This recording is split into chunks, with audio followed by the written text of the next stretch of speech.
The political constitution of 1899, informally known as the Malolos Constitution, was the basic law of the First Philippine Republic. It was written by Felipe Calderón Roca and Felipe Buencamino as an alternative to a pair of proposals to the Malolos Congress by Apolinario Mabini and Pedro Paterno. After a lengthy debate in the latter part of 1898, it was enacted on January 21, 1899. History. Background. Over 300 years of Spanish rule, the country developed from a small overseas colony governed from the Viceroyalty of New Spain to a land with modern elements in the cities.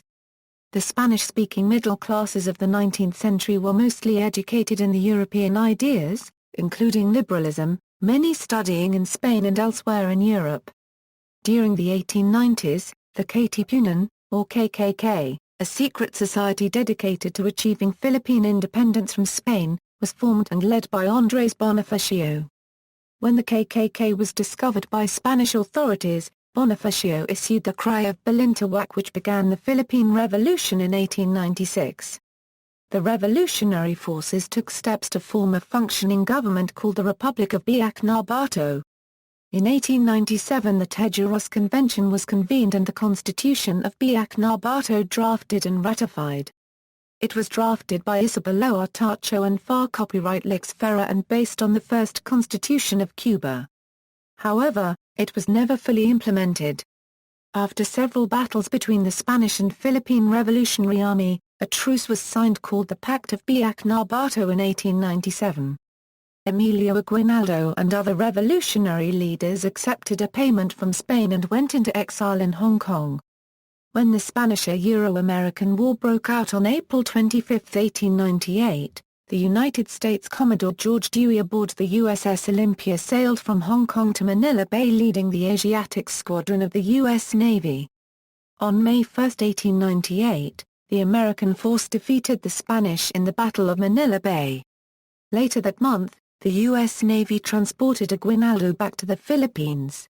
Aguinaldo took control of the newly reformed Philippine Revolutionary Forces and quickly surrounded Manila on land while the American blockaded the city from the bay.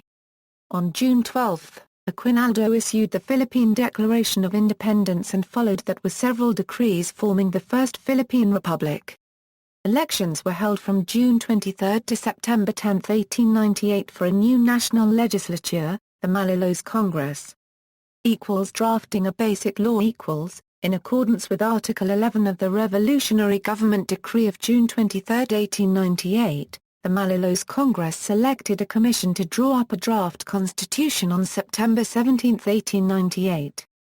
The commission was composed of Hypercube Lito Magzalin, Basilio Teodoro, Jose Copyright Albert, Joaquin N. Gonzalez, Gregorio Araneta, Pablo Ocampo, Aguado Velard, Higinio Benitez, Toma S. del Rosario, Jose Copyright Alejandrino, Alberto Barreto, Jose Copyright Mar de la Valle plus or minus a, Jose Copyright Luna, Antonio Luna, Mariano Abela, Juan Mande, Felipe Caldera Cubden, Arsenio Cruz and Felipe Buencamino.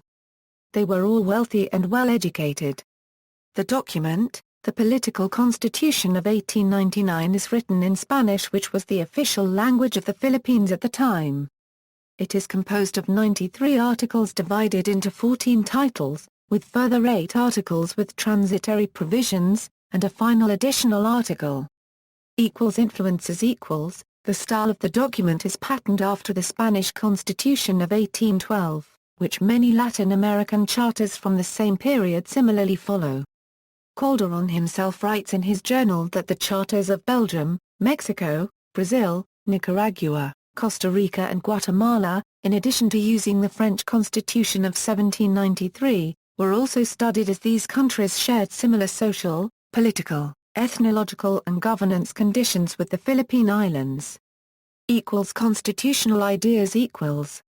Retroversion of sovereignty to the people. The principle of the retroversion of the sovereignty to the people, which challenged the legitimacy of the colonial authorities of the Spanish Empire, was the legal principle underlying the Spanish-American Wars of Independence and Philippine Revolution. This principle was a precursor to the concept of popular sovereignty, currently expressed in most constitutional systems throughout the world, whereby the people delegate governmental functions to their civil servants while retaining the actual sovereignty. This concept of the precedence of popular sovereignty over the national sovereignty is derived from the French political document, the Declaration of the Rights of Man and Citizen of 1793, and forms the philosophical basis for Article 4 of the Malolos Constitution and echoes the American Declaration of Independence and the United States Constitution. Civil liberties in the Spanish tradition. The 27 Articles of Title IV details the natural rights and popular sovereignty of Filipinos. The list is extensive, encompassing not just civil liberties and negative liberties, but also protections against self-incrimination and the limitation of criminal procedure. The inclusion of the rights of the accused in the National Charter was done in direct response to numerous instances of abuse by police, a number of them specifically mentioned in the 12 June 1898 Philippine Declaration of Independence. This concept of constitutionally defining what is essentially administrative action is not unique to the Malolos Constitution. In fact, the right defined in the Filipino Charter is actually a shorter enumeration of the civil and political rights of the Spanish citizen enshrined in the liberal Spanish Constitution of 1869, which brought liberalism into the public consciousness and inspired a generation of national heroes, starting with Governor-General Carlos Mara Adelanto and secular priest Jose Copyright Burgos, and later including such luminaries as Gallicano Apacible y Castillo, Graciano La Cubed Pez y Llena, Marcelo Hilario del Pilar y Gatmata N and Jose Copyright Rizal. Calderón Cubden mentions in his journal that the draft constitution was meant to enshrine all those freedoms that Englishmen enjoyed in the Assize of Clarendon and in Magna Carta. According to Title III, Article 5 of the Malolos Constitution, the state recognizes the freedom and equality of all beliefs, as well as the separation of church and state. Form of government. According to Title II, Article 4, the government of the Republic is to be popular, representative, alternative and responsible, and shall exercise three distinct powers, namely, the legislative, the executive, and the judicial. Any two or more of these three powers shall never be united in one person or cooperation, nor the legislative power vested in one single individual. The government of the Republic is a responsible government, a very important aspect of parliamentarianism where the executive branch is directly responsible to the legislative branch. This is further emphasized in Title V, Article 50 and Title VII, Article 56. Title V, Article 50 stated that the National Assembly of Representatives shall have the right of censure and each of the members the right of interpellation. Interpellation is a right granted to representatives to directly question members of the executive branch. In other words, there are question periods allotted to each member of the executive branch. While Title VII, Article 56 stated that executive power resides in the President of the Republic, who shall exercise it through his secretaries convened in a Council of Government that is led by the President of the Council of Government. The Constitution also stated in Title IX, Article 75 that the Secretaries of Government shall be held jointly responsible by the National Assembly for the general policies of government, and individually for their personal actions like in most parliamentary systems. The parliamentary terminologies used in this constitution are different to the more usual Anglo-Saxon titles. Terms like Parliament, Cabinet, Prime Minister, Minister, and Member of Parliament are replaced with Assembly, Council of Government, President of the Council of Government, Secretary, and Representative, respectively. Permanent Commission. The Permanent Commission is created to make decisions when the National Assembly is in recess. The National Assembly is empowered to elect 7 of its members to constitute the Permanent Commission, with the obligation that the Commission choose a President and a Secretary on its first session. The Permanent Commission powers were, 1. Declare whether or not there is sufficient cause to take legal action against the President of the Republic, the representatives, the Secretaries of Government, the President of the Supreme Court of Justice, and the Solicitor General in the cases provided for in this Constitution. 2. Convene the Assembly in extraordinary session in cases when the Court of Justice must be constituted. 3. Act on matters that have remained unresolved in order for them to be taken into consideration. 4. convene the Assembly in extraordinary sessions when the exigency of the case so requires. And 5.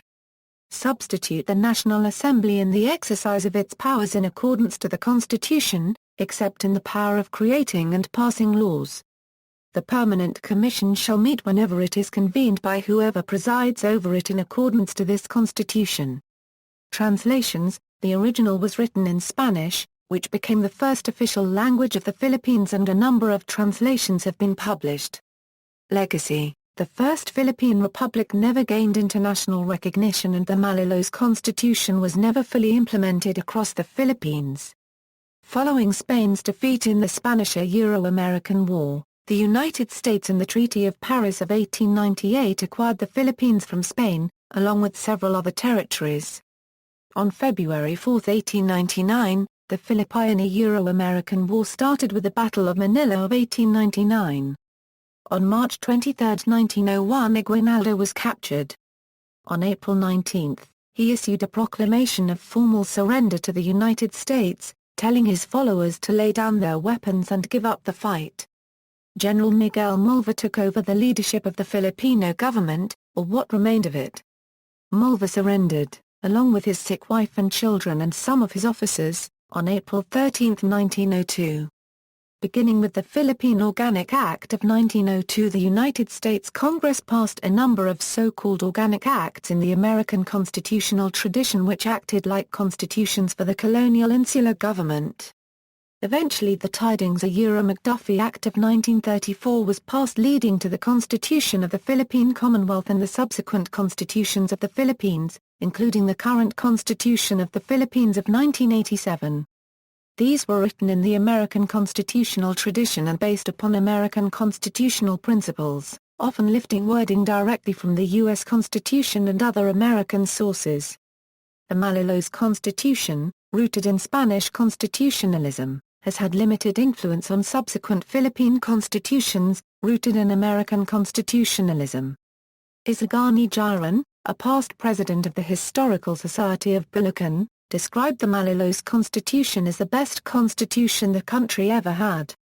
See also, Constitutionalism, Constitution of the Philippines. References. External links, a collection of Philippine constitutions, the 1899 Malolos Constitution in Spanish with a side-by-side English translation, Biak Narbato Constitution, official website of Barason Church.